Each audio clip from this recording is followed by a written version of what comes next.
The polls have now opened in Taiwan for a presidential election that's been billed as a choice between peace and war. With the island's president at her term limit, Taipei will have a new leader to guide the economy and manage ties with Beijing. Live to Stash Butler in Taipei. Stash, what's the latest?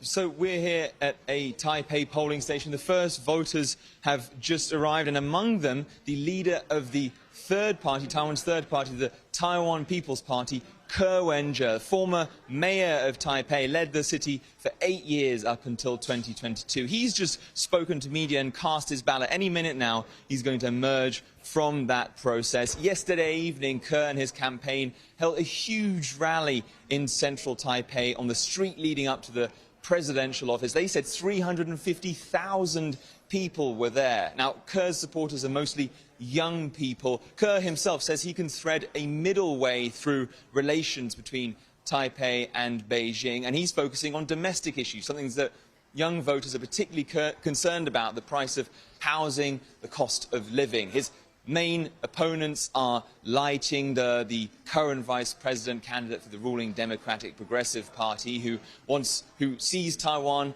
as already a sovereign country called the Republic of China, Taiwan. He's wary of ties with Beijing, with China that claims Taiwan as its own and hasn't threatened or has not ruled out taking it by force. Their third candidate in that race, Hou You-yi of the Kuomintang or KMT, wants to build stronger cultural and economic ties with Beijing.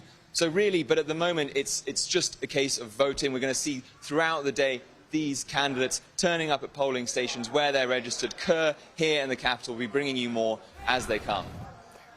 And can you take us through how the day will pan out in other areas of the country, and when will we have a result?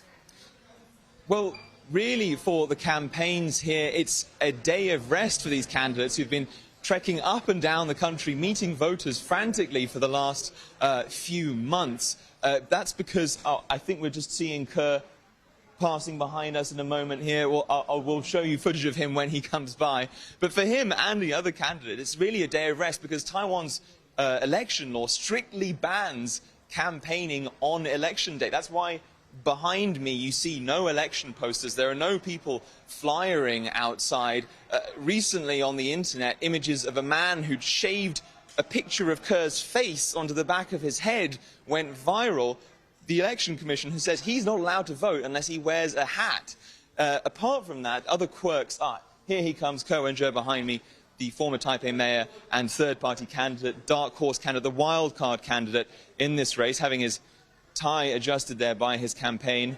In the purple tie here, you see walking by, potentially over there, coming by here, the campaign for Ke Wen-je. Oh, it's rather hectic, as you can see here. So many media outlets. Taiwan is an incredibly vibrant media environment here. It's not actually mostly local reporters. It's local reporters here. Every election is as hectic as this, with the added bonus here of this time round of the international media who are gathered to watch Ke and the other candidates vote. Just hopping down here.